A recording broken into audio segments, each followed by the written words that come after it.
여러 교회를 가보는데 정말 보태지 않고 진짜로 참으로 구파발 교회 같은 교회가 별로 없어요. 절대 다른 교회 이동할 생각하지 마시고 예수님 모시는 그날까지 여기서 신앙생활 하시기 바랍니다. 영락교회 오시고 싶은 분도 혹시 있을지 모르는데 저 있는 동안엔 오지 마시고 여러분, 한국 교회가 어렵다고들 많이 그래요. 근데 그것도 또 맞는 말이기도 해요. 그렇지만은 이렇게 밝고 여러분들 얼마나 인사부터 잘하시는지 이런 교회가 잘 없어요. 여러분, 이 교회를 사랑하시기 바랍니다. 좋은 교회는 찾아다니는 게 아니라 성도들이 눈물로 기도하면서 하나님 은혜로 가꿔지는 것입니다. 이 교회 저 교회 자꾸 구경 다니시는 분들이 있어요. 그런데 그건 옳은 태도는 아닙니다. 세상에 완벽한 교회는 없거든요. 그래서 어떤 교회 가보면 야, 이 교회는 진짜 찬양대가 찬양 잘하네, 그리고 어쩌면 이렇게 시설이 좋아, 이렇게 홀딱 반할 만한 교회도 있겠죠. 근데 한 며칠 다니다 보면은 그 교회에 또 흑역사가 있는 거예요. 다 이렇게 뒤집어 보면은 그 속에 뭐가 있어요. 맑은 물 같아도 가서 바닥을 뒤집으면 뭐가 올라오는 거나 똑같아요. 사람은 다 죄인이고 또 우리들 모여서 하나님 앞에 기도할 때마다 주여 우리 죄인들 이렇게 하잖아요. 자칭 죄인들이 소복히 모인 것이 교회입니다. 그러니 깨끗할 수가 있겠어요? 그래서 여러분, 교회는 찾아다니는 게 아니고 여러분들이 사랑해서 기도하면서 가꾸는 겁니다. 구파발 교회를 통해서 우리 예수님 다시 오시는 그날까지 하나님의 진리가 선포되기를 원합니다. 여러분이 강단을 위해서 늘 기도하셔야 됩니다. 이 강단에서 외쳐지는 말씀이 오염되지 않은 하나님의 진리가 되도록, 생명의 복음만 선포되도록, 그래서 구파발 교회가 진리의 기둥과 터가 되도록 하나님 앞에 기도하시고, 여기 서서 말씀을 전하시는 담임 목사님, 여러 목사님들, 전도사님들, 하여튼 누구든지 이 강단을 주께서 축복하시도록 여러분들이 기도하시기를 바랍니다. 그리고 여러분들 모든 하나님의 말씀에 대해서 아멘으로 받으면 그것이 복이 될 것이에요. 말씀을 판단하거나 평가하려고 하지 말고 내 마음에 드는 말씀만 취사 선택하려고 하지 말고, 쓴 말씀도 또 나를 꾸짖는 말씀이라고 여겨지는 경우에도 다 겸손한 마음으로 우리가 하나님의 말씀을 받는 것입니다. 여러분, 그렇게 할 때 우리의 영혼이 골고루 영양분을 섭취해서 잘 자라나는 아이처럼 무럭무럭 성장하게 될 줄로 믿습니다. 어제 저녁에는 사도 바울을 중심으로 해서 내가 나 된 것은 하나님의 은혜다. 근데 바울 사도가 자기 자신을 하나님의 뜻 가운데 그리스도 예수의 사도가 되었다, 이렇게 말씀드렸다고 그랬죠. 그런데 그는 예수님의 사도로 바울로 살기 전에 사울이었다고 그랬습니다. 사울이 되는 것도 쉬운 일은 아니고 그가 대단한 조건을 갖춘 인물이었는데 모든 사람들이 로망처럼 바라는 거라고 말씀드렸어요. 근데 하나님은 그걸 전부 박살내셨다. 그리고는 그를 바울로 만드셨다, 이렇게 말씀드렸습니다.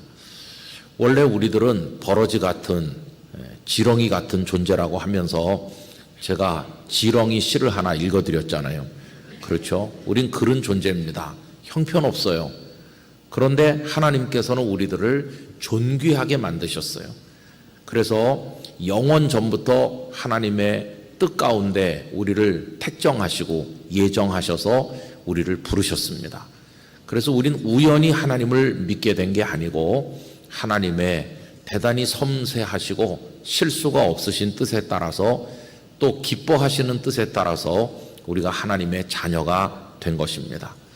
그런데 죄에 깊이 녹아들어서 하나님을 경외할 마음을 가지지 못한 무지몽매한 우리들을 어떻게 하나님께서는 바꾸셨나? 하나님은 때로는 우리를 찌르기도 하시고 때리기도 하시고 갈라 터지게도 하신다.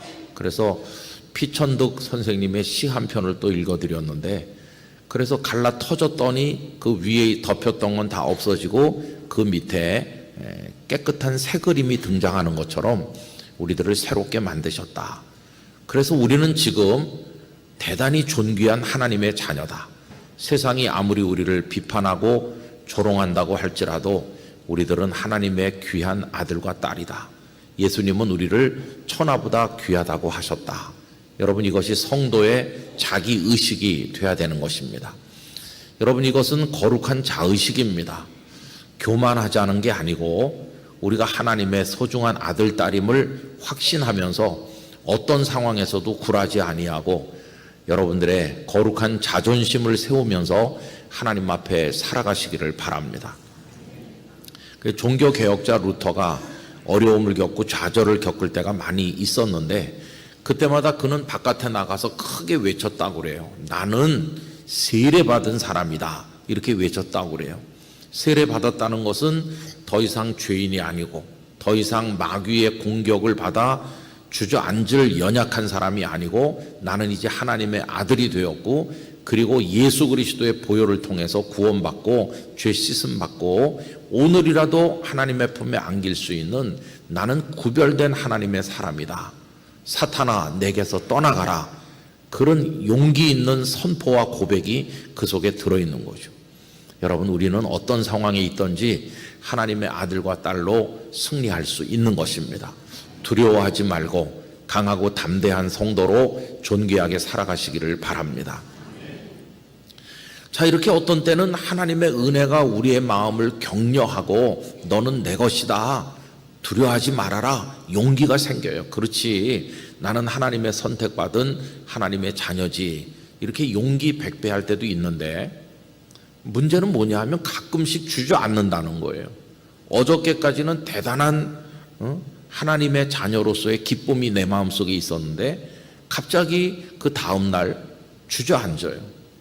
그래서 이렇게 예배 와가지고 막 찬양하고 하나님을 향한 갈망을 표현하고 주시는 은혜를 받고 이렇게 하고 이제 기쁨에 충만해가지고 헤어질 때까지만 해도 권사님 내일 봐요, 잘 가요, 이렇게 하면서 집에 왔는데, 집에 와보니까 이게 집구석인 거예요. 그냥 스위트홈이 아니고 따뜻한 사랑이 흐르는 천국 같은 가정이 아니고 우리 어른들이 많이 하는 것처럼 집구석인 거예요. 집구석. 그냥 막 방은 어질러져 있고 그때는 사랑하는 자녀가 아니고 뭐라고 표현해야 될지 여러분이 잘 아실 거예요. 그 녀석들이 많이 엉망진창으로 만들어 놓고 공부도 안 하고 하나님이 주신 그 남자는 도대체 왜 이런지, 그럼 막 뒤집히는 거예요. 지구를 떠나고 싶다, 그런 생각이 들고. 그래서 많은 사람들이 상처받는 거예요. 주저앉고. 그 이유가 뭘까요? 자기 자신에게서 그런 원인이 있을 때도 있지만은 그 한 사람을 둘러싸고 있는 삶의 환경, 삶의 자리, 그게 그를 고통스럽게 하는 거예요. 그래서 오늘 저녁에 우리가 나누려고 하는 말씀의 제목은 우리는 어디 있는가 하는 것이에요. 아마 성도님들도 살다 보면 집구석에 있어야 될 때도 있고 뭐 다 그런 거예요. 너 나를 막론하고. 저는 목사입니다. 성도들은 참 착하셔서 목사는 천상가 이렇게 생각하는 분도 있고 목사님의 가정은 천국인가 이렇게 생각하지만, 여러분, 목사님 집에도 뭐 3차 대전도 일어나고 그래요. 막 그렇게 하고 목사님에게 구타당해서 찾아오는 사모님도 상담소에 가보면 많이 있고요. 심지어는 사모님에게 얻어맞는 목사님도 있고, 핵에 망치간 일이 목사의 가정에서도 많이 일어나는 거예요. 그래서 여러분, 주일 아침에 목사님의 안색을 잘 살펴야 됩니다. 어제 저녁에 평온하게 지나신 것인지. 근데 목사의 고충은 뭐냐 하면은 토요일 밤에 싸웠으면은 주일날 아침에 여기 올라와서 여러분, 어제 저녁에 하나님이 주신 하와랑 한판 했습니다. 오늘 설교할 기분이 안 나요. 이게 설교가 되겠습니까? 맨날 듣는 설교인데 오늘은 그냥 설교를 생략하고 예배하겠습니다. 그러면은 성도들이 야, 우리 목사님 참 고생하신다. 그리고 목사님 굉장히 솔직하고 인간적이시다. 맨날 듣는 설교 오늘 한 주 안 듣는다고 뭐 큰일 나겠냐? 그래, 설교 없이 한번 뭐 찬양만 하다 가지 뭐. 좀 이렇게 해주면 참 좋은데 속으로는 어떻게 생각하는지 몰라도 그 목사 보고 당장 관두라고 할 거예요. 설교도 안 하는 목사가 무슨 목사냐. 그래서 목사님들은 토요일 밤에 3차 대전 해도 설교는 또 해야 되는 거예요. 만면에 웃음을 띠면서 대단히 평화로운 가정에서 잘 자고 온 것 같이 그러면서 또 설교하면 또 막상 하면 또 다 자고 그래요. 이게 참 문제예요. 안 하면 안 한다고 그러고 하면 다 자고 그래. 그래도 하여튼 해야 되는 거죠. 오랜만에 우리 동기 목사님들 만나면은요, 폭삭 늙어가지고 나타나는 거예요. 얼마나 그 집구석이 힘들었으면 폭삭 늙었을까 그런 생각이 드는 거예요. 근데 뭐 다 그런 거죠. 뭐 삶의 자리라는 게. 여러분, 우린 어디 있는 것일까요? 오늘 이제 본문 말씀에 보면은 이 고린도 전서와 고린도 후서, 물론 사도 바울이 고린도 교회에 보낸 편지가 이 두 개만 있는 건 아닙니다. 학자들의 이렇게 분석과 연구에 의하면은 최소 고린도 전서 후서 말고도 한 2편 정도의 편지가 더 있었을 거다. 근데 우리에게 전해지지는 않는 거죠.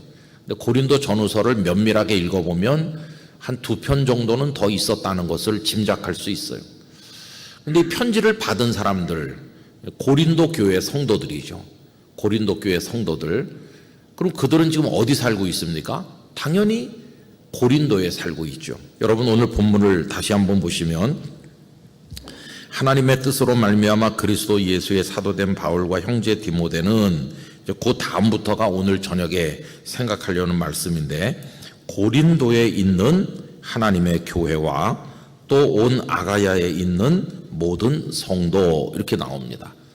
여기 고린도라고 하는 지명, 그 다음에 아가야라는 지명이 나오는데, 아가야는 큰 줄을 말해요.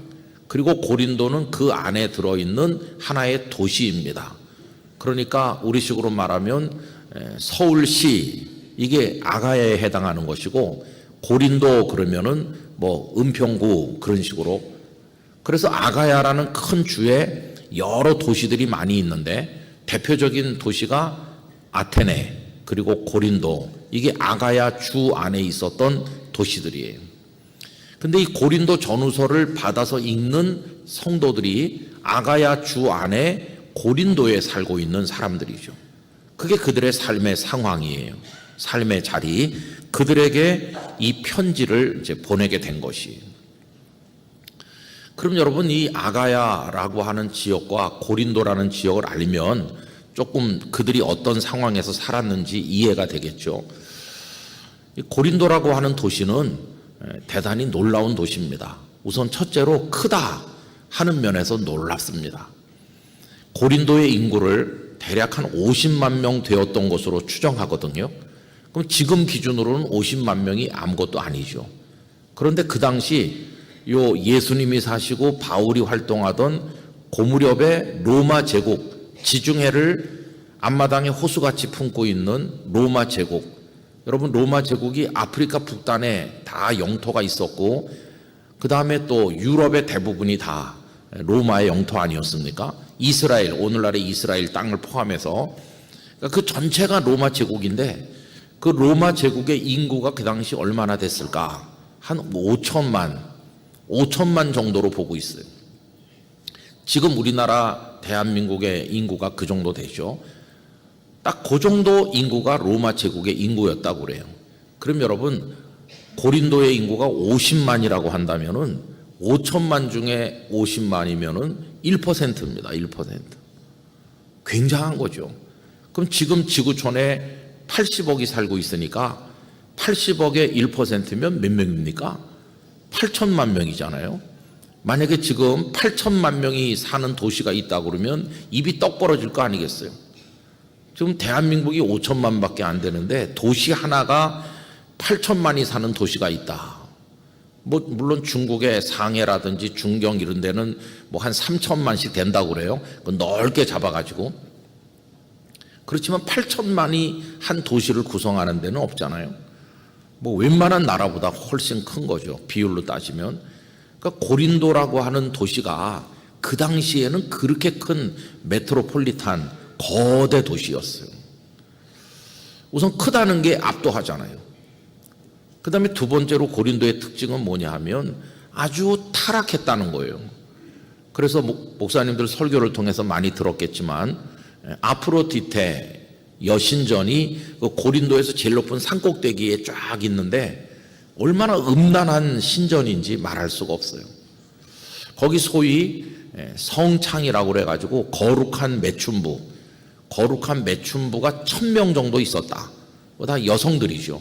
그래가지고 사람들이 거기 와서 신에게 뭔가를 올릴 때 이 사람들의 예배 행위는 성적인 그런 축제를 여는 거예요.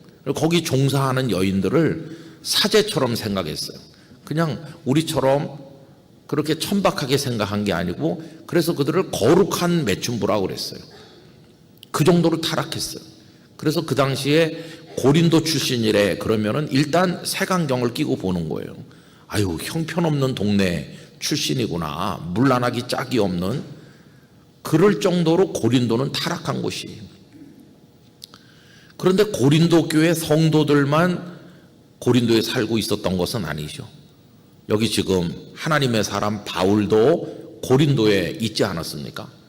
그럼 바울은 어떤 심정, 어떤 마음으로 고린도에서의 그 삶을 견뎌냈을까? 아마 바울도 고린도에 가고 싶지 않았을지 몰라요. 다 알고 있는 거니까요. 그런데 하나님께서 그의 발걸음을 고린도로 인도하셨기 때문에 그는 고린도에 복음을 들고 간 겁니다. 그 상황을 잠깐 말씀드리면 이래요. 1차 전도여행은 바나바와 함께 했습니다. 우리 사도행전 13장에 나오는 내용이잖아요. 그런데 두 번째 전도여행을 갈 때는 바울과 바나바가 이렇게 따로따로 가게 됩니다.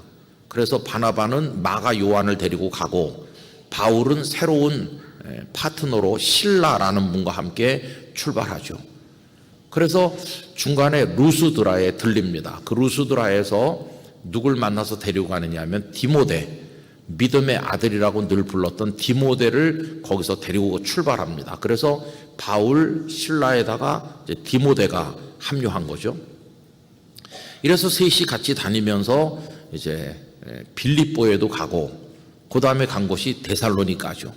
데살로니가에 가서 유대인들의 회당에서 말씀을 선포했는데 얼마나 그들이 핍박을 심하게 했는지 데살로니가에는 오래 머물지를 못하고 한 석 달 정도 있다가 데살로니가를 떠납니다.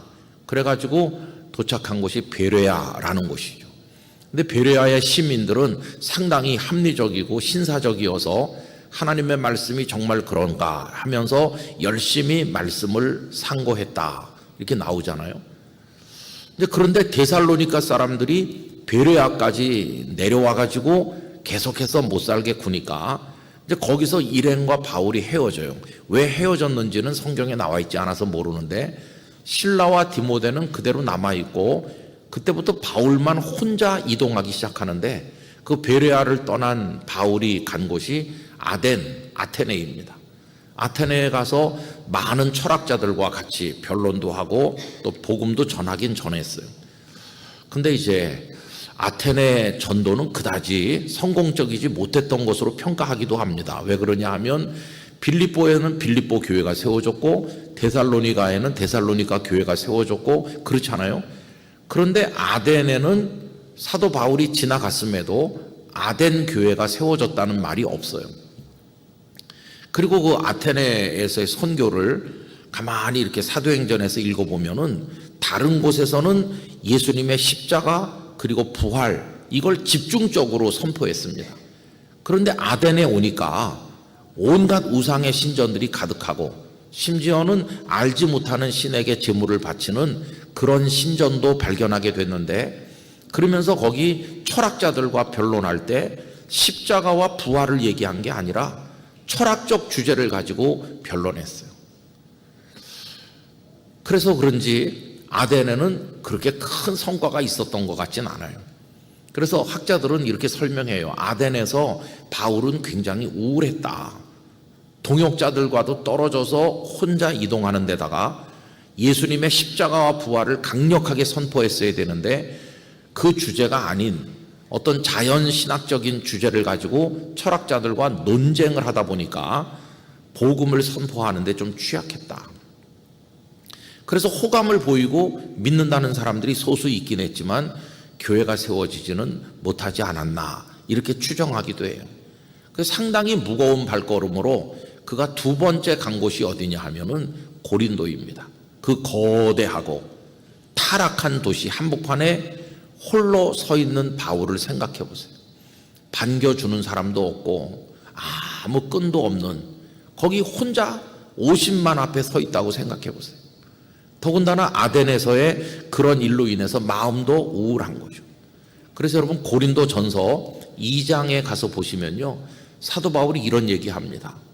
내가 이제 다시는 사람의 지혜, 사람의 말로 하지 않기로 결심했다. 여러분 거기 지혜라는 게 철학을 말하는 겁니다. 철학이 필로소피인데 그게 지혜를 사랑하는 거, 그게 철학이거든요. 아테네에서는 철학자들과 맞서서 철학적 방식으로 했어요. 마치 지혜를 겨루듯이. 그런데 그렇게 큰 성과가 있질 않아서 이제 내가 더 이상 그런 방식으로 인간의 말재주 그런 걸로 하지 않겠다. 이제는 오로지 예수님의 십자가만 전하겠다. 십자가를 전하고 또 한 가지 그가 강조하는 것은 성령의 나타나심으로 해야 되겠다. 그래서 고린도에 오면서 그는 방향을 분명하게 합니다. 더 이상 인간적인 논리, 철학적 지식 이런 걸로 하지 않고 다 그건 버리고 하나님의 성령의 강력한 역사에 힘입어 십자가의 복음만 내가 전하겠다. 그게 바울의 결심이거든요. 고린도에 와서 이제 그렇게 하게 된 것이죠. 그리고 여러분 그 고린도의 그 악조건과 맞서서 그가 이제 전쟁을 치러 나가는 거예요. 그의 마음이 굉장히 힘들다는 걸 이제 하나님은 아시는 거죠. 여러분 하나님께서는 우리를 다 알고 계셔요. 성도님들 중에는 하나님 내가 이렇게 지금 힘듭니다. 우리 가정도 힘들고 내 처지가 얼마나 어려운지 왜 몰라주십니까? 내가 부르짖어도 왜 응답하지 않으십니까? 이렇게 원망하시는 분들이 있으실 거예요. 그러나 여러분 아셔야 될 것은 우리가 알고 있는 우리의 모습보다 하나님은 우리를 더 정확하게 알고 계시다는 것입니다. 하나님은 우리 처지와 형편을 다 알고 계십니다. 우리를 결코 잊으신 분이 아니세요. 노아와 그의 가족이 방주에 들어갔을 때를 여러분 생각해 보세요. 다 홍수 속에 멸망하는데 하나님께서 자기 가족만 방주를 통해 구원하시잖아요. 아마 노아의 아들들과 그 며느리들도 노아가 방주를 만들 때 이해하지 못했을지도 몰라요. 우리 아버지가 좀 이상해지셨네, 쓸데없는 일을 벌이시네, 이렇게 생각했을지도 몰라요. 그런데 막상 하늘에서 비가 쏟아지고 기품의 샘들이 터지고 그 사방에서 물이 몰려오면서 이 방주가 떠올랐을 때, 자기 가족들만 살았을 때 뭐 그 감동이라고 할까 혹은 충격이라고 할까 뭐라고 표현하기 어려웠을 거예요. 사랑하는 사람들, 친구들이고 뭐고 다 죽었잖아요. 구원받은 것은 감격스럽지만은 그 뭐 굉장한 트라우마, 뭐 기쁨과 더불어 슬픔 이런 게 막 뒤죽박죽이 됐을 것 같아요. 어쨌든 살아남은 거예요. 많은 분들이 교회를 가리켜서 방주에다 비유합니다. 이 교회는 구원의 방주다, 흔히 그래요. 그래서 예수님을 모르던 사람이 처음 전도를 받아가지고 교회에 와서 앉아서 말씀을 듣고 찬송 소리를 들으면은 마치 탕자가 돌아온 것처럼 눈물이 나고 내가 왜 이제야 하나님의 집에 왔나 이렇게 감격하는 분들이 많아요. 그 뜨거운 마음으로 예수님을 믿고 열심히 신앙생활하고 몇 년 지나면 교사도 하고 찬양대원도 하고 기쁨의 신앙생활을 하는 분들이 많이 있습니다. 근데 이제 문제는 뭐냐 하면은 한 5년 10년 가면 그게 시들해진다는 거예요. 여러분 노아의 방주도 그랬던 것 같아요. 처음에 얼마 동안은 기쁨이 충만하고 감격이 넘치는데 방주에서 계속 있어 보세요. 나중에는 이게 얼마나 갑갑하겠어요. 그래서 여러분 10과 2분의 1로 쓴 세계사인가 그런 특이한 제목의 책이 있습니다. 그 작가의 상상력이 놀라워요. 그건 뭐 세계사란 이름이 붙긴 했지만은 진짜 세계사는 아니고 일종의 작가의 상상력을 통해서 쓴 그런 이야기인데 제가 그 책을 어렵게 읽으면서 너무 난해해가지고 읽기가 어려운 게 많아요. 근데 한 가지 그 앞부분에서 지금도 기억나는 게 있어요. 노아 이야기를 하고 있는 거예요. 그러면서 노아와 그의 가족들 얘기를 하면서 분명히 성경에 보면 하나님께서 동물들을 방주에 태우게 하실 때 정한 동물은 암수 7쌍씩 태우고 부정한 동물은 암수 1쌍씩 태우게 하셨다. 그런데 나중에 또 읽어보면 이상하게 안 맞아요. 정한 동물도 1쌍, 부정한 동물도 1쌍만 탄 걸로 창세기에 나와 있어요. 하나님 분명히 7쌍씩 태우라고 했는데 나중에 보면 1쌍씩만 탄 걸로 돼 있거든요. 작가는 거기서 상상력을 발휘해가지고 이게 왜 안 맞냐 하는 걸 설명하는데 이렇게 설명해요. 7쌍씩 탄 게 맞다. 7쌍씩 탔었다. 그런데 왜 내릴 때는 1쌍만 내렸나? 노아의 가족들이 다 잡아먹어서 그렇답니다. 방주에 타가지고요. 맨날 보는 게 자기 가족들밖에 없잖아요.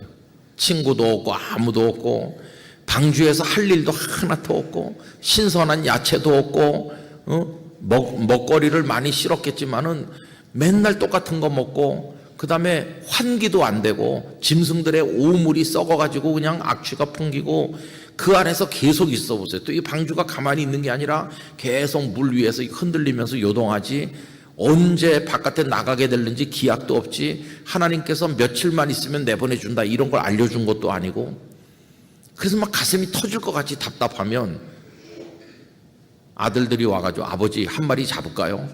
그래갖고 잡아먹었다는 참 재미난 얘기예요. 근데 이해는 돼요. 그 방주에서 지치고 지쳐가는 그들의 모습은 이 교회 와가지고 오래 다니면서 성도들하고 자꾸 싸우면서 은혜는 못 받고 교회 생활에 지쳐가는 그런 교인들을 바라보는 거랑 비슷해요. 교회는 다녀요. 교회는 다니는데 기쁨이 없어요. 그냥. 그래갖고 점점 지쳐가는. 그럼 여러분 하나님께서 노아의 가족들을 방주에 넣으시고 그 다음에는 잊으셨나요? 아닙니다. 그 창세기 계속 읽어보면 하나님께서 노아와 그의 가족을 권념하셨다. 옛날 개역 성경엔 그렇게 나오는데 이제 기억하셨다 이렇게 돼 있죠. 그게 자카르라는 히브리어 동사인데 하나님의 기억. 하나님은 우리를 기억해 주신다. 어디에 있어도 우리를 잊지 않으신다. 그래서 노아의 가족들이 몰라서 그렇지 하나님은 바람을 불게 하셔서 물이 줄어들게 하고 계셨고 그들을 방주 바깥으로 나와 새로운 세상에 살도록 하기 위해서 하나님은 다 준비하고 계신 거예요. 그들이 몰랐을 뿐인. 여러분 지금도 하나님께서는 우리의 사정을 다 알고 계십니다. 우리를 잊으신 게 아니에요. 내 삶의 자리가 너무 고통스럽고 내가 정말 살기 어려운 환경 속에 버티고 있는데 하나님 왜 나를 몰라주시나 이렇게 생각하지만 여러분 우리의 삶의 자리가 고통스럽다는 걸 하나님께서는 다 알고 계십니다. 알고 계십니다. 그걸 우리가 잊으면 안 되는 것이에요. 그래서 하나님께서 바울이 고린도에 와서 지금 굉장히 힘들다고 하는 걸 다 알고 계셔요. 그래서 손을 내밀어 주시는 거예요. 바울을 위로하시고 격려하시는 거죠. 하나님의 위로와 격려가 성도님들에게도 꼭 있으시기를 바랍니다. 그럼 하나님께서 어떻게 위로하시고 격려하셨는지 한번 보면요. 제가 사도행전 18장 9절 말씀을 읽어드리겠습니다. 그게 바울이 고린도에 있을 때 하나님께서 그를 격려하신 거거든요. 밤에 주께서 환상 가운데 바울에게 말씀하시되 두려워하지 말고 침묵하지 말고 말하라. 이게 격려하시는 거예요. 그가 굉장히 힘들어한다는 걸 아시고 두려워하지 말며 침묵하지 말고 말하라. 그 다음에 10절, 내가 너와 함께 있음에 어떤 사람도 너를 대적하여 해롭게 할 자가 없을 것이니. 두려워하지 말아라. 너를 해할 자가 없다. 그리고 그 다음 말씀이 참 힘이 되죠. 이는 이 성중에 내 백성이 많음이라 하시더라. 타락한 도시이기는 하지만 내가 택한 내 백성이 여기저기 많이 있으니 두려워하지 말고 담대하게 말씀을 전하면 많은 열매가 있을 것이다. 힘내라. 이렇게 격려하셨어요. 여러분, 하나님은 어떤 분이시냐 하면 우리가 고통 가운데서 삶의 자리를 감당하지 못해 신음하고 울 때 우리를 위로하시고 격려하시면서 그 삶의 자리를 지켜나갈 수 있도록, 거기서 끝까지 완주할 수 있도록 우리를 도우시는 하나님이십니다. 그래서 여러분, 하나님의 격려를 받고 그가 얼마나 아름답게 사역을 했는지 고린도 교회가 세워졌잖아요. 고린도 교회가. 그뿐만이 아닙니다. 그가 한두 달 정도 고린도에 머문 게 아니고요. 그 다음에 계속해서 읽어보면 무려 1년 6개월이나 머물렀어요. 11절, 1년 6개월을 머물며 그들 가운데서 하나님의 말씀을 가르치니라. 요 1년 6개월은 상징한다면 우리들의 인생이라고 할 수 있어요. 우리가 이 땅에 태어날 때 대한민국에 태어났습니다. 그리고 어떤 가정의 아들로 딸로 태어났습니다. 그리고 성장하면서 참 꼬이고 힘든 인생을 살기도 합니다. 그러다가 꿈 많은 젊은 시절에 누군가를 만나 사랑하다가 가정을 이루기도 합니다. 그래서 정말 많은 포부를 가지고 결혼했는데 아내가 아프든지 남편이 아프기도 하고 태어난 자녀가 참 어려움을 겪기도 하고 사업을 하다 실패하기도 하고 뭐 그런 사연들이 사람들마다 제각기 다 다릅니다. 그렇게 몇십 년을 악존고투를 하면서 버티다 보면은 어느새 머리에 서리가 내려앉고 주름이 깊게 패이고 허리가 좀 굽고 이제 기억력도 가물가물해지고 그러면서 한 세상이 흘러가는 거예요. 되돌아보면은 눈물 없이 과거를 연상할 수 있는 사람은 없어요. 여러분, 다 내가 왜 이렇게 됐을까? 감사한 것도 있고 기쁜 것도 있지만은 인생의 덧없음을 느끼면서 내가 원했던 길로 걸어오지 못한 아쉬움이 진하게 묻어나는 뭐 대부분의 사람들이 다 그렇죠. 참 어려운 인생을 우리가 사는 거예요. 그런데 여러분, 태어나서 하나님의 부르심을 받기까지 그게 몇십 년 되는 건데 그 몇십 년이 말하자면 여기 1년 6개월과 같은 거예요. 이 세상이라는 고린도에 내가 지금 살고 있는데 그러면서 거기서 많은 고초를 겪고 어려워하는데 하나님은 그 순간에 격려하시죠. 힘내라. 너 인생 잘 버틸 수 있을 거야. 믿음 잘 지킬 수 있도록 내가 도와줄게. 너 하는 일에 열매가 있도록 해줄게. 그러면서 쓰러지려고 할 때마다 일으켜 주시고 낭망할 때마다 용기를 주시고 그렇게 하셔서 하루하루 버티면서 살아오게 하셨어요.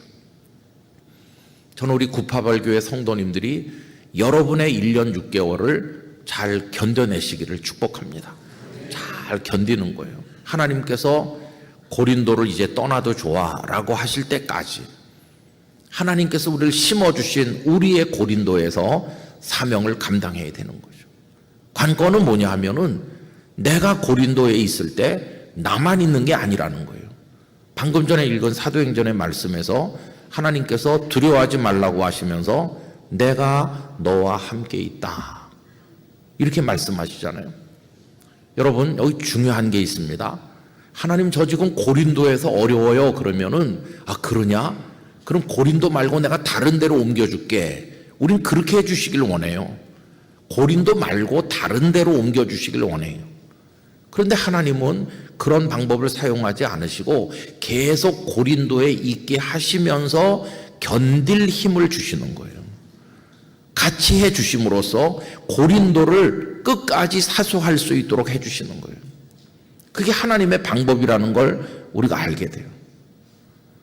여러분, 어떤 목사님이 목회지에 부임해요. 처음에 부임할 때는 이 교회에서 내가 뼈를 묻겠다. 이 교회에서 정말 충성하고 성도들 사랑해야 되겠다. 다 그런 마음으로 목사님들이 부임하잖아요. 근데 막상 부임해 보면은 매일같이 들이받는 성도가 있어요. 도대체 이분은 어디서 왔나? 애매기는 성도가 어느 교회나 다 있는 거예요. 그래서 대전에서 그 유명한 장경동 목사님이라고 TV에 많이 나오셨던 그분은 저보고 이렇게 얘기하더라고요. 하나님 앞에 기도를 이렇게 된다. 하나님, 장차 애매길 가능성이 있거나 장차 중병을 앓을 가능성이 있는 사람은 다 이웃교회로 등록하게 해주시고, 우리 교회는 전혀 애먹이지 않을 착하고 온순하고 끝까지 건강하고 아프지도 않고 그럴 사람만, 신방 안 가도 될 성도들만 다 보내주세요. 이렇게. 그런 기도는 안 이루어지겠죠. 그런다는 거예요. 그래서 이 목사님들이 의욕을 가지고 열심히 하다가 들이받쳐 보는 거예요. 그러니까 이제 부목사님으로 뭐 5년, 10년 이렇게 하시다가 담임 목사 돼서 나가시는데, 부목사님들은 잘 모르는 사연이 많습니다. 교회 뭐 여러 가지 있어도 부목사님들이 최종 책임자는 아니잖아요. 제가 옛날에 전도사 할 때 어느 목사님이 이렇게 얘기하시더라고요. 당신이 해보니까 파트타임 때랑 전임 전도사 때랑 다르고, 전임 전도사 때랑 부목사 때가 다르고, 부목사 때랑 담임 목사 때가 전혀 다르더라. 처음엔 그게 무슨 말인지 잘 몰랐어요. 우선 그 목사님은 첫째, 믿음이 다르다 이렇게 말해요. 아니, 믿음이 왜 다르지 했더니 그게 간절함이 다르다는 말이었어요. 부목사님일 때는 열심히 하긴 열심히 하지만은 내가 최종 책임자는 아니잖아요. 담임 목사님이 책임지는 거지. 그러니까 열심히 하지만 담임 목사님처럼 간절하지는 않다는 거예요. 근데 막상 담임 목사가 돼 보면은 이 교회가 잘 되든 못 되든 최종 책임은 내가 다 짊어져야 된다, 하나님 앞에서. 그러니까 그 기도에 농도가 짙어질 수밖에 없는 거예요. 매달리는 그게 간절해질 수밖에 없는 거죠. 그런 말씀이라는 걸 제가 나중에서야 알게 됐거든요. 그러니까 이제 부목사님으로 계시다가 첫 담임 목회지에 부임하면 막 열정도 생기고 꿈도 꾸고 막 가슴속이 뜨거워지는 거죠. 이제 그렇게 가서 했는데 하나님께서 여기저기 배치해 놓으신 들이받는 성도를 만나는 거죠. 그래갖고 여기 찔리고 저기 찔려요. 그래가지고 그거를 혼자서 하나님 앞에서 해결해야 되는데, 많은 목사님들이 하나님 앞에서 해결하는 게 아직 숙련이 덜 돼가지고 이 사람한테 찔린 다음에 저 사람에게 가서 해결하려고 그래요. 그럼 이게 안 되는 거죠. 여러분, 사람은 해결해 주지 못합니다. 하나님이 해결해 주시는 거예요. 그래 이제 이 사람에게 찔린 다음에 저 사람에게 가서 위로받으려고 찾아가는데 대개 누구를 많이 찾아가냐면 사모님을 찾아가는 거죠. 여보, 오늘 별일 없었어요. 그러면은 가슴이 막 이상해지면서 당신한테 말 안 하려고 그랬는데, 그러면서 이제 주일 저녁에 목사님이 사모님에게 쫙 쏟아놓는 거예요.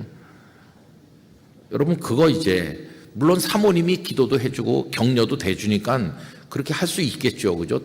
그게 같이 이제 목회하는 거겠죠. 근데 여러분, 그게 하나만 알고 둘을 몰라서 그래요.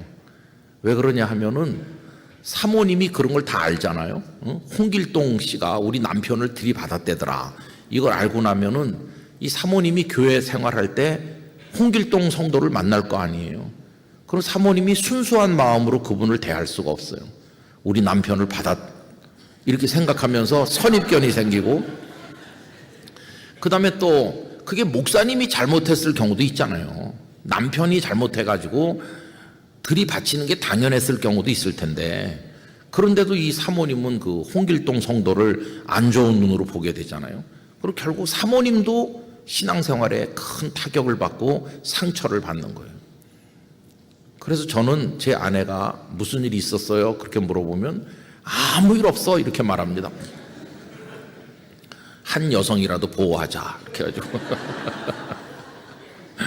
그리고 말해봤자 아무 소용없어요. 해결 못 해줍니다. 그녀는 절대로. 지금까지 해봤는데 어떤 장로님도 찾아가 보고 뭐 이렇게 옛날에 철없는 젊은 목사였을 때 그런 거 많이 해봤는데요. 아유, 여러분, 주님 외에는 해결해 주지 못해요.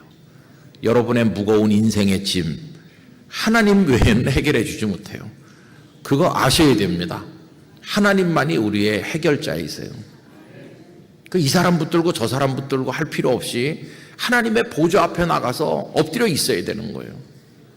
하나님 앞에 나가 엎드려 있으면 내가 말씀드리지 않아도 하나님 벌써 다 알고 있어요. 방주 안에 있는 노아의 가족들이 힘들겠구나 이런 거 아시는 것처럼 다 알고 계셔요. 내가 말씀드려야 그때서야 아는 하나님이라면 하나님을 믿을 필요가 없죠. 근데 하나님은 다 알고 계시다. 전적인 신뢰로 하나님을 바라보시길 바랍니다. 그래서 1년 6개월을 감당할 수 있는 거예요. 1년 6개월. 우리의 인생, 그거 감당해내야 되는 것이죠. 우리 어쩌다가 대한민국에 태어났어요. 제가 요만했을 때 초등학교 1학년, 2학년 다닐 때 여기 다 같은 걸 경험하셨겠지만은 1년에 한두 번씩 가정환경조사서 그런 걸 나눠줍니다. 선생님이. 제가 다니던 학교는 영등포 초등학교였는데요. 전국에서 두 번째로 큰 초등학교였습니다.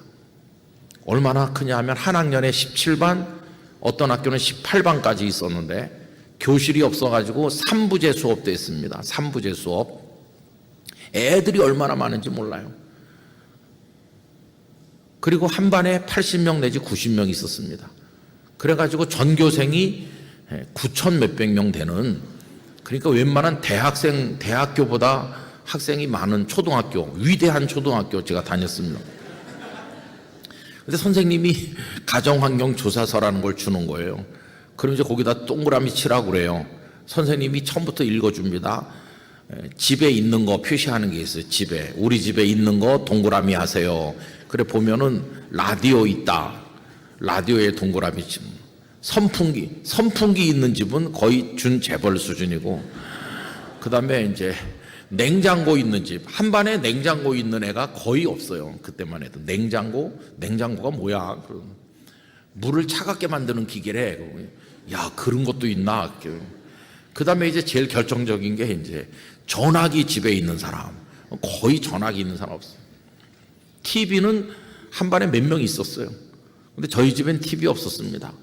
그래서 TV가 얼마나 보고 싶은지, 그리고 이제 동네 만화가게 아저씨가 TV를 한 대 장만해가지고 딱 이렇게 만화가게 한쪽 벽에다가 TV를 벽에다가 이렇게 넣고 앞에다가 문으로 드르륵 해갖고 자물통 잠궈놔요. 조물애기들이 학교에서 이제 끝나고 한 오후 5시 되면은 만화가게로 몰려들면 애들이 그 만화가게 한 30명 정도 빽빽하게 앉으면 그때 돈을 받는 거예요. 지금. 돈을 받고 그 다음에 그 자물통을 열고 나무 문을 쫙 열면 시커먼 TV가 우리 눈앞에 나타나면서 드디어 이제 지직지직 하면서 그러면서 만화 영화가 나오는 거예요. 만화 영화. 여러분 옛날에 우리가 제일 좋아했던 만화 영화는 뱀, 베라, 베로가 나오는 황금박쥐 만화 영화였었는데, 그거 보러 가려고 저도 어머니 주머니에서 푼돈 많이 훔쳤어요. 만화방 아저씨한테 갖다 바치려고. 저의 타락은 그거 훔치는 데서부터 시작됐어요. 그때 진짜 가난했어요. 근데 이제 그런 거 가정환경조사서 이제 조사해서 내고, 야, 우리는 라디오도 없고 뭐 쟤네는 텔레비전이 있는데 이렇게 이제 다 풀이 죽어 있잖아요. 근데 선생님은 뚱딴지 같은 얘기를 하시는 거예요. 사회 과목 같은 거 공부할 때, 얘들아, 우리나라는 이렇지만은 니네 미국 알지? 미국. 그럼 미국은 한 집에 자가용이 2대씩 있대. 이런 거 얘기했어 선생님이. 그러면은 도저히 상상이 안 되는 거예요. 어떻게 한 집에 차가 2대씩 있나? 여러분, 우린 그런 가난한 나라에서 태어났죠. 일제 지배받고 해방됐지만 38도선으로 나눠지고, 위에는 공산당이, 아래는 자유민주주의, 이 대립해가지고 지금까지 80년을 지나고 있잖아요. 그러다가 그나마 또 그냥 있는 것도 아니고 1950년부터 3년 동안 얼마나 많은 사람이 죽어나가는지, 이 땅이 폐허가 되고 전쟁 고아가 넘쳐나고, 퓰리처 상을 받은 우리나라를 보여주는 상징적 사진이 폐허 위에 어떤 고아가 깡통 들고 서 있는 게 그게 그게 우리나라를 보여주는 사진이었어요. 전쟁이 끝났지만은 뭐 아주 끝난 것도 아니죠. 법적으로는 휴전 상태인데 어쨌든 전쟁이 끝났다고 하는 그 이후에도 전 세계에서 가난하기로 2등인 나라였어요. 그렇게 못 살고 가난하고 굶고 그랬던 나라죠.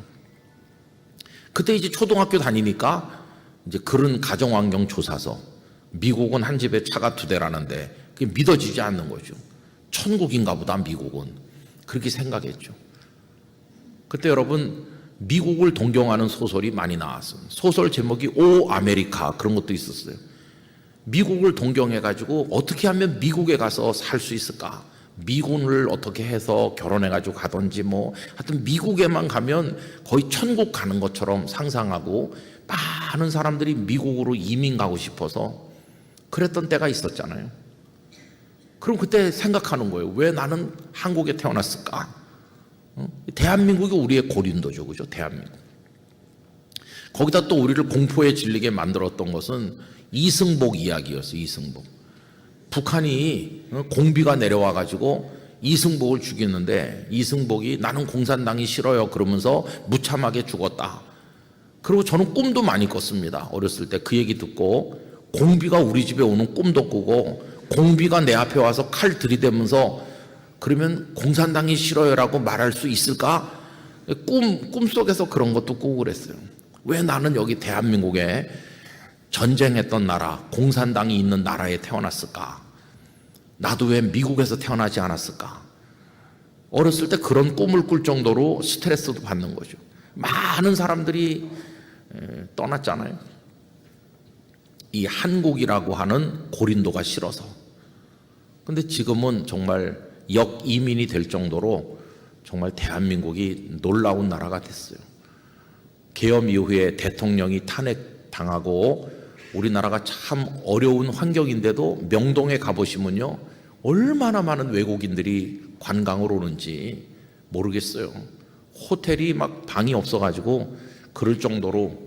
그리고 우리나라 국민들도 참 태연하게 살고 있어요.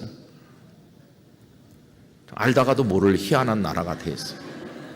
그러면서도 많은 사람들이 우리나라 걱정 많이 해요.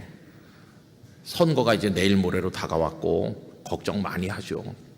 저희 교회는 오늘 밤에도 철야 기도를 합니다.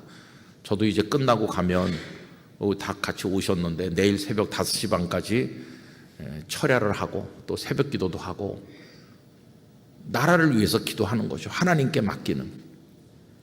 이런 나라를 위한 철야 기도를 안 해도 되는 나라가 되면 참 좋을 것 같은데 하나님께서 훈련하시는 것 같아요. 여러분의 고린도는 어떠세요? 저는 어떤 분들은 교회가 고린도인 경우도 많이 봤어요. 막 울면서 목사님 이 교회에 계속 있어야 됩니까? 교회를 옮기고 싶다고. 제가 목회하던 교회에도 그런 분들이 있더라고요. 제가 주례해가지고 결혼했어요. 제가 지도하던 청년부에서 잘 만나가지고 아주 인고 부부처럼 잘 살고 애들도 셋이나 나가지고 잘 살고 그 부부가 안수집사가 되고 남편이 사업을 잘해서 헌금도 많이 바치고 누구나 다 박수 보내는 그런 가정인데 이 가정하고 어떤 다른 가정이 이렇게 충돌이 된 거예요.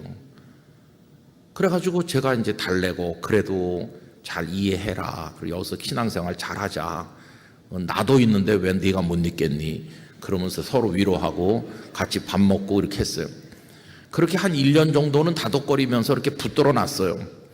근데 결국은 한 1년 후에 와가지고 도저히 못 있겠다고 두 내외가 와서 닭똥 같은 눈물을 흘리면서 이 교회가 이 두 사람에게는 고린도구나, 못 견딘. 그래서 제가 결국은 축복기도 해주고 어느 교회로 가고 싶으냐. 그래서 벌써 다 알아놨더라고요. 그래서 제가 그 교회 담임 목사님에게 전화해서 잘 부탁한다 이렇게 전화해주고 그 다음에 이명증명서 해서 그 교회 공식 문서로 우리 교회 성도 5명 애들까지 보내줍니다. 이렇게 보내주고 또 종종 잘 정착해 있는지 물어보기도 하고 그랬더니 그 목사님 가끔 만나면 요새는 왜 안 보내주냐고 어떤 성도는 교회가 고린도인 거예요. 교회가. 그리고 많은 분들이 가정이 고린도인 분들도 많더라고요. 가정. 진짜 가정에서 고통받는 분이 많더라고요. 가장 사랑해야 될, 사랑받아야 될 남편, 아내 사이에 세상에 어디도 없는 고통이 있는 그런 가정도 많더라고요. 어떤 분들은 경제적인 가난이 삶을 못 살게 만들기도 하고, 또 어떤 분은 질병, 뭐 그런 거 많잖아요. 어쨌든 우리의 삶의 자리라고 하는 게 너무도 힘든 거예요. 그래서 하나님의 뜻 가운데 택정을 입고 하나님께서 나를 변화시켜서 존귀한 하나님의 사람이 됐다, 나의 나 된 것은 하나님의 은혜야, 이렇게 기뻐하다가도 주저앉는 거예요. 환경이 너무나 어려워서. 우리 구파벌교회 성도 여러분들은 지금 어디서 살고 계십니까? 여러분들의 환경은 어떠십니까? 간절히 바라기는 이 사도 바울을 격려하셨던 주님께서 여러분을 격려해 주시길 바랍니다. 위로해 주시길 바랍니다. 힘 주시길 바랍니다. 끝까지 견뎌내시기를 바랍니다. 어려워도 열매 맺으시길 바랍니다. 1년 6개월을 버틸 수 있는 힘을 주시기를 축원합니다. 잘 거기서 견뎌내야 되는. 저도 이제 부산에 처음 목회하러 가가지고요, 조금 힘들더라고요. 왜냐하면 생전 처음 왔는데 부산 분들이 의리의 사나이라고 그래요. 근데 목소리가 좀 커요. 부산 분들은 사투리를 하는데 사우나하고 가보면은 사이가 좋아서 그런 거예요. 사이가 좋아서. 그리고 제가 오기를 몇 달을 그분들이 기다렸거든요. 몇 달을 매일 저녁 모여서 기도하면서 기다린다고 그래서 저는 젊은 나이에 제가 부임해서 첫 주일 설교하면 다 뒤집어질 줄 알았어요. 그랬더니 가만히 있더라고요. 아멘 하는 사람도 없고 가만히 있고, 그래서 이분들이 날 기다린 분들이 맞나 의심이 생겼어요. 그렇게 한두 달 지나는데 성도들끼리 하는 말이 들리더라고요. 우리가 사람을 잘 데려온 것 같아. 봐라, 응? 서울에서 데려오니까 사투리를 안 쓰잖아. 은혜를 받았다는 게 아니고, 은혜 받았다는 얘기를 하는 게 아니고 사투리 안 쓴다고. 가슴이 답답한 거예요. 1년 지났는데 야, 어떻게 그렇게 한 명도 늘지도 줄지도 않았어요. 똑같았어요. 우리 여기 전한길 집사는 알 거예요. 그러면서 진짜 변화가 없이 몇 년 지나는 거예요.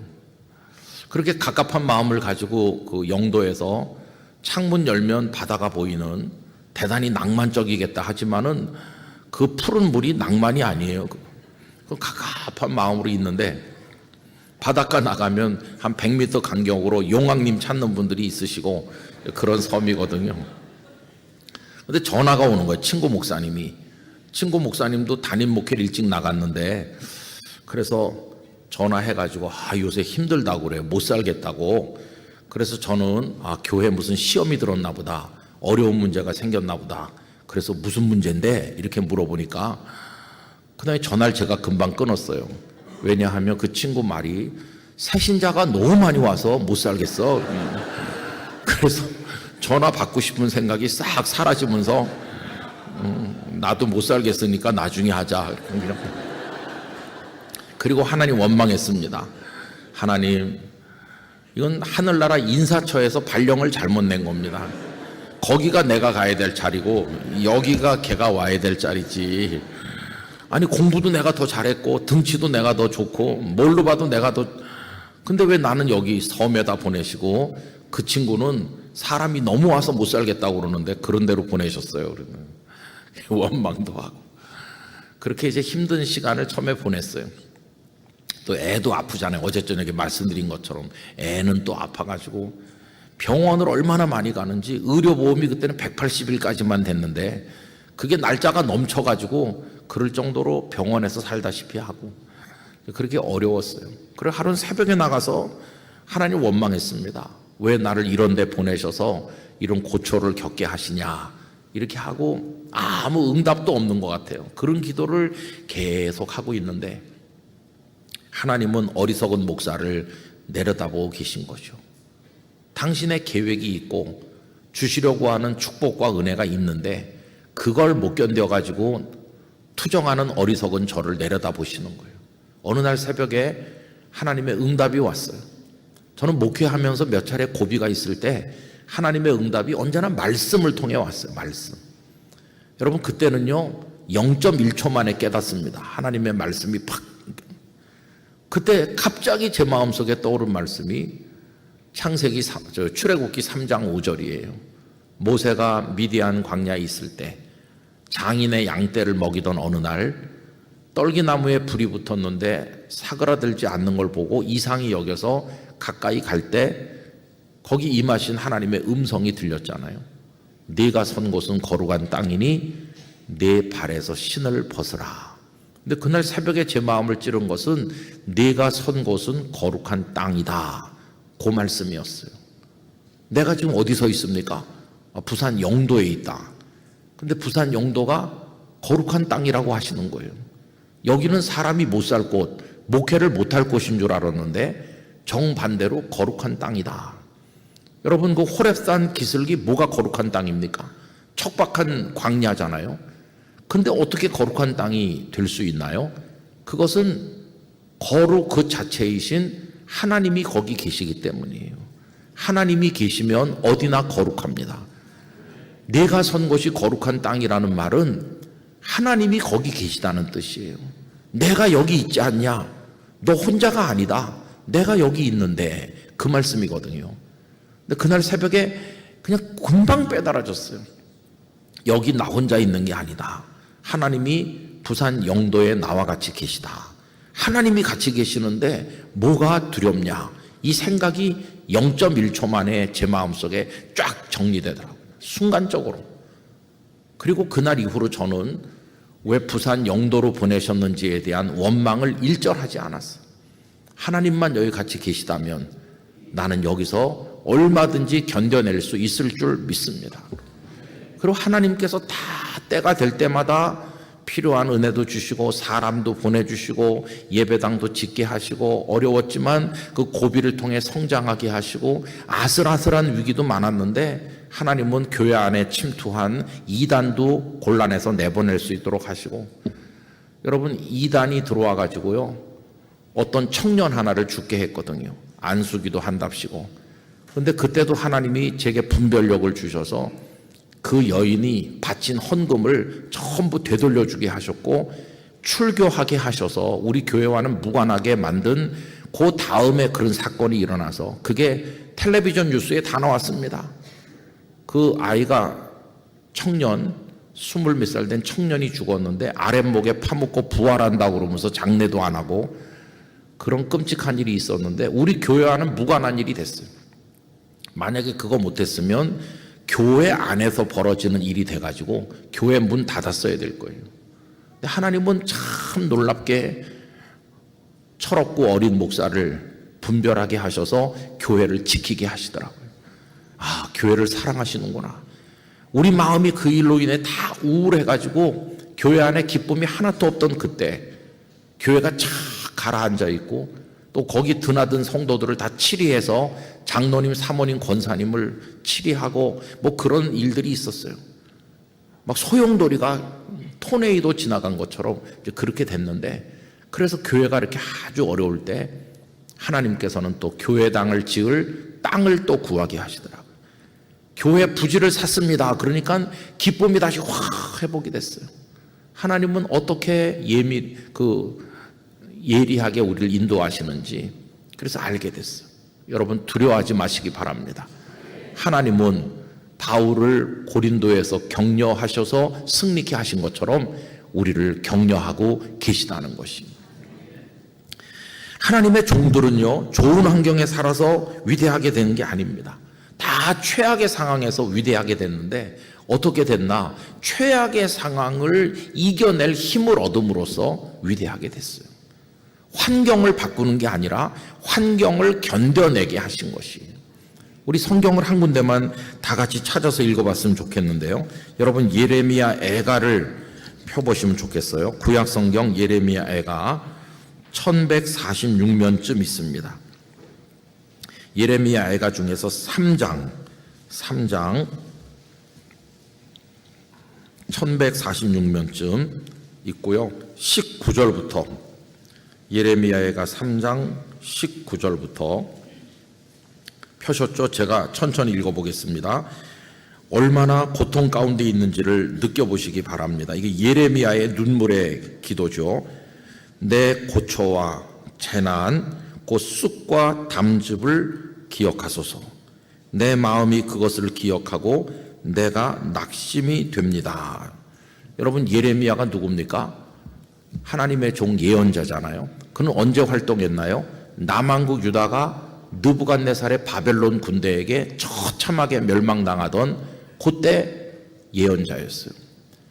예루살렘이 함락되고 예루살렘 성전이 폐허가 되고 시드기야 왕이 도망가다 잡혀와서 자식들이 다 죽는 걸 자기 눈으로 지켜보고 두 눈이 뽑힌 채로 결박당해서 바벨론으로 끌려가는 그 처참한 상황, 예루살렘 길거리에 백성들의 피가 강물처럼 흐르고 모든 게 다 불타 없어지고 사람들 쓸만한 사람은 다 포로로 끌려가는 그 상황을 두 눈을 뜨고 바라보는 거예요. 살고 싶겠어요, 예레미야가. 그래서 성경의 유일한 애가가 이 예레미야 애가죠. 그래서 우린 예레미야를 눈물의 예언자라고 하잖아요. 하루도 살 수 없는 상황에 있는 거예요. 하루도 살 수 없는 상황. 그래서 방금 읽은 말씀에 고통을 그렇게 표현한 거예요. 고초와 재난, 그 쑥과 담즙 얼마나 씁니까? 그죠? 하나님, 내가 그런 고통을 겪고 있습니다. 내 마음이 그것을 기억하고 낙심하고 있습니다. 21절 이제 반전이 나타나요. 이것을 내가 내 마음에 담아두었더니 고통을 가슴속 깊이 갈무리하고 하루하루를 견디는데 그것이 놀랍게도 반전이 일어나서 오히려 나의 소망이 되었습니다. 여러분, 큰 고통과 깊은 아픔이 어떻게 소망을 가져옵니까? 쉽게 말하면 이런 겁니다. 이보다 더 아플 수는 이제 없다. 더 내려갈 수는 없어요. 밑바닥까지 내려갔으니까 이제 있다면 올라가는 것만 있는 거예요. 그래서 절망의 가장 밑바닥 깊은 곳은 소망이 싹 트는 곳이기도 해요. 이보다 더 어려워질 수는 없는 거니까. 그래서 오히려 소망의 기대가 생겼어요. 그 기대는 누구를 향한 기대입니까? 하나님을 향한 기대죠. 22절 다 같이 읽어보실까요? 여호와의 인자와 긍휼이 무궁하심으로 우리가 진멸되지 아니함이니이다. 하나님의 인자하심과 긍휼하심을 바라보면서 가슴속에 소망이 싹트기 시작했어요. 절망이라고 하는 그 나무 줄기에서 꽃이 피는데 소망의 꽃이 피는 거예요. 이보다 더 극적인 게 있습니까? 그 다음 말씀 다 같이 읽어보겠습니다. 이것들이 아침마다 새로우니 주의 성실하심이 크시도소이다. 할렐루야. 아침에 눈 뜨기도 싫고 살고 싶지도 않고 또 지겨운 하루가 시작되는구나, 이런 짜증이 나고 견디기 힘든 고통이 찾아오는 그런 아침인데도 그는 뭐라고 말하냐면은 하나님의 인자와 긍휼을 바라보면서 마음속에 생기는 이 소망이 아침마다 새롭다는 거예요. 주의 성실하심이 크시다. 그래서 여기 요 몇 절의 말씀은 가장 깊은 고통에서 맛보는 가장 놀라운 하나님의 은혜를 얘기하는, 얼마나 역설적입니까? 그 다음 절에 제가 읽어보겠습니다. 내 심령에 이르기를 여호와는 나의 기업이시니. 여러분, 남아있는 게 뭐 있나요? 성전이 무너졌고 성벽도 무너졌고 예루살렘은 다 불탔고 아무것도 남아있는 게 없어요. 기업이 어디 있어요? 다 없어졌죠. 그런데 아직 남아있는 기업이 있어요. 바벨론 군대가 약탈해가지 못하는 기업. 하나님은 아직도 계시다. 하나님은 아직도 계시다. 하나님은 나의 기업이시다. 그러므로 내가 그를 바라리라 하도다. 기다리는 자들에게나 구하는 영혼들에게 여호와는 선하시도다. 사람이 여호와의 구원을 바라고 잠잠히 기다림이 좋도다. 이건 최악의 상황에서 하나님께 드린 고백인 것이. 성도 여러분, 여러분의 고린도가 힘들고 어렵다 할지라도 예레미야도 견뎠구나 하는 걸 생각하면 끝까지 견뎌내시길 바랍니다. 끝까지 완주를 해야 되는 것이. 간증거리는 어디서 생길까요? 모든 조건이 100% 완비된 곳에서는 간증거리가 생기지 않아요. 간증거리는 깊은 곳에 있을 때 생기는 겁니다. 다윗이 어떻게 그렇게 많은 시를 썼을까요? 150개의 시편 중에 73개의 시편이 다윗의 시로 되어 있는데 어떻게 그는 그렇게 많은 찬양, 고백, 간구 이런 걸 올릴 수 있었을까요? 그의 삶이 그만큼 드라마틱했다는 걸 보여주는 거예요. 칼이 늘 자기 목에 닿아 있듯이 그런 상황에 살았기 때문에 하나님을 바라볼 수밖에 없고 간절한 고백을 드릴 수밖에 없고 다른 사람이 밋밋하게 사는 사람은 경험하지 못한 아주 극적인 하나님의 은혜를 수도 없이 경험해서 그래서 그는 하나님께 대해서 고백할 것이 정말 많은 사람이에요. 여러분 저도 시간이 없어서 말씀 못 드리지만 어제도 그 짧은 얘기 하나를 했지만 저희 집안에도요 간증거리 많아요. 간증 많은 사람은 힘들게 살았다 그런 뜻이에요. 뒤집어서 말하면. 그런데 힘들게 사는 그 고비고비 돌아설 때마다 눈물의 박하골짜기를 돌아설 때마다 하나님은 위로의 떡을 먹여주신 것이에요. 그래서 그게 간증이 되는 거예요. 간증. 그래서 여러분 힘들고 어렵지만은 낙심하지 마시기를 바랍니다. 지금 어디 살고 있든지 거기가 축복의 장소로 바뀔 줄 믿습니다. 거기서 간증거리가 생길 줄 믿습니다. 사람들이 너 그렇게 어려운데 어떻게 살아? 그렇게 우리한테 물을 수도 있지만은 네가 모르는 양식이 내게 있고 네가 이해하지 못하는 기쁨이 내 속에 있다. 표면적인 것이 아니라 영혼 깊은 데서 우러나게 하시는 하나님의 역사가 있다. 그걸 간증할 수 있는 성도님들이 되시기를 바라는 것입니다. 그래서 우리들의 이야기는 우리들의 이야기가 아니고요. 하나님께서 내 인생 속에 이루어 가시는 하나님의 이야기가 되는 거예요. 이것이 나의 간증이요. 이렇게 하잖아요. 그게 This is my story거든요. 다른 사람의 이야기가 아니고 내 인생의 고통 속에서 나만이 경험한 하나님의 은혜. 이건 my story인데 나에게 그런 스토리가 있도록 해주시는 분은 하나님이시죠. 하나님은 우리를 위해 일하고 계시고 그게 내 인생의 열매가 될 때 그게 나의 이야기인데 그 이야기를 고백할 때마다 하나님께서 영광을 받으시는 거죠. 사도행전을 읽어보면 바울은 사울에서 바울이 된 다음에 다메섹 도상에서 겪었던 그 충격적인 자신을 새롭게 만드신 하나님 이야기를 2번 더 얘기하고 있어요. 2번만 얘기했겠습니까? 그는 아마 어디 가서든지 복음을 설교하는 제일 처음에 내가 원래 핍박자였었는데 어떻게 전도자가 됐는지 그거부터 말씀드리겠습니다 하면서 다메섹 도상의 일을 얘기하지 않았겠어요? 하나님이 사울을 바울 되게 하신 바울만이 가진 이야기, 다른 사람은 그 얘기를 할 수 없어요. 누가 바울이 그 얘기하는 걸 옆에서 듣고 표절해가지고 여러분 제가 그때는 다메섹이라고 하면 탈로 날까봐 요바로 가고 있을 때 빛이 비쳐 쓰러졌습니다. 그건 표절입니다. 표절. 은혜는 표절이 없어요. 은혜는 내가 하나님께 직접 받는 거예요. 내게 주시는 하나님의 은혜가 있는 거니까. 저는 구파별교회 성도들이 편안하시고 어려움 없는 인생 살길 원하지만 혹시 어려운 환경에 처하게 되신다 할지라도 거기서 끝까지 승리하시기를 축복합니다. 대한민국이 혼란스럽지만 한국교회가 어려움이 많지만 우리는 이겨낼 수 있을 줄 믿습니다. 하나님께서 한국교회를 알고 계시니까 우리의 눈물을 알고 계시니까 창조 질서를 깨뜨리는 법들이 만들어지려고 하는 위기에 있지만 성도들의 눈물을 알고 계시니까 이 땅을 지켜주실 것이고 이 나라를 보호해 주실 것이고 예배의 자유가 빼앗기지 않도록 하실 것이고 저 북한의 공산 집단을 무너뜨려 주실 것이고 복음 통일의 날도 오게 하실 것이고 무너진 북한의 예배당들 다시 짓고 함께 하나님을 찬송할 날도 오게 하실 거라고 믿습니다. 여러분 그날까지 견디기를 원합니다. 우리 힘으로 견디는 게 아니라 하나님의 능력으로 이길 수 있기를 원하는 것입니다. 그런 마음으로 끝까지 승리하시기를 진심으로 축원합니다. 기도하겠습니다. 아버지 하나님, 고린도에 있습니다. 힘이 들 때가 많습니다. 주저앉을 때도 있습니다. 그러나 바울을 격려하신 하나님, 저희를 격려하실 줄 믿습니다.